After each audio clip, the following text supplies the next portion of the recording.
iryo ijambo ry'umwizero ry'umwe wese, ijambo nanje notanga mu bikorwa byanje byo kumenyesha amakuru kw'Imana ariyo mucunguzi wacu, ko iduhagarikiye mu byo twocamo byose, ntidutakaze ukwemera ukwizigira Imana.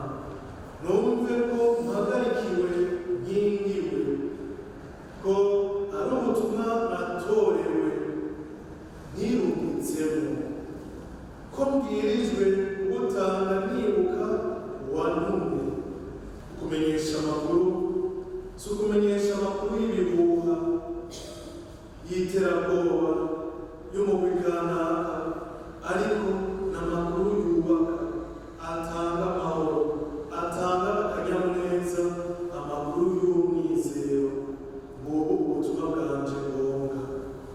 Nami nibaza nti mbega jewe nshaka kumenyesha iki? Ndabimenyeshe gute? Ibyo menyesha bishika hehe? Bifasha iki? Amakuru ni igikoresho gikomeye kidufasha gutorera ibibazo by'indyane kugira dushobore kubaka isi. Ntitugarukiriza gutanga inkuru, ariko amakuru aza adufasha mu buzima bwa misi yose.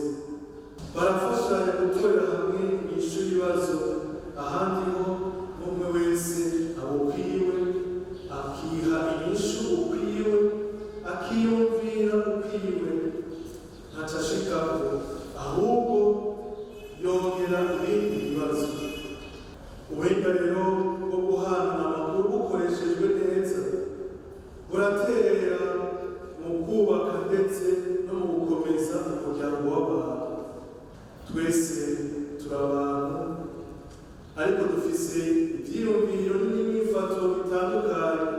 Uguhana rero amakuru bidufasha gusangira ivyiyumviro no gufashanya kubitahura, mu kurondera kumenya ibigezweho, bikaza bigira akamaro umuntu wese.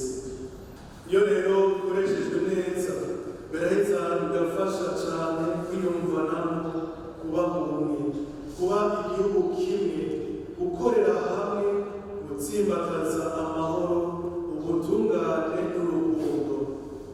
Ariko turabona intambamyi mu guhana amakuru. Harashobora kuboneka indyane bivuye kudakoresha neza, canke kutamenya, canke kutagira ubumenyi mu guhana amakuru.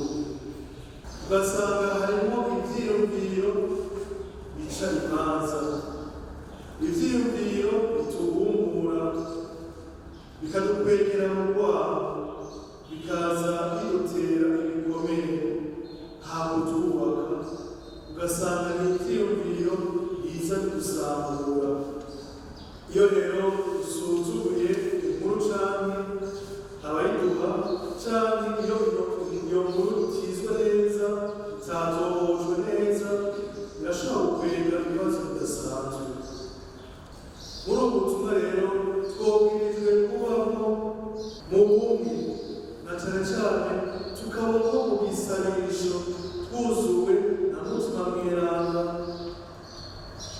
Uwo mutima mweranda akaba ari we yotegerejwe kutuyobora.